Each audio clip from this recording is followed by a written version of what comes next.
Nalalapit na ang pagwawakas ng FPJ's Batang Quiapo.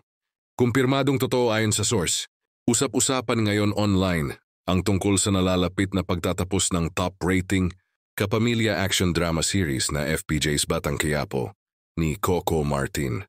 Ayon sa ulat na ipinost online ng isang showbiz page, totoo at hindi fake news ang mga kumakalat na balita. Pinaplano na raw ng produksyon ng pagtatapos ng serye na unang napanood noong Pebrero 13, 2023 sa ABS-CBN platforms.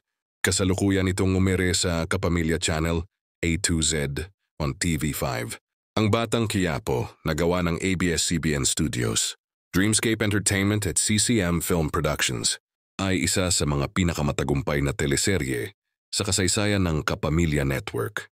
Sa loob ng halos 2 taon, naging bahagi na ito ng gabi-gabing buhay ng maraming Pilipino na at patuloy na nag-trending sa social media dahil sa mga intense na eksena at makabagbag damdaming kwento ni Tanggol.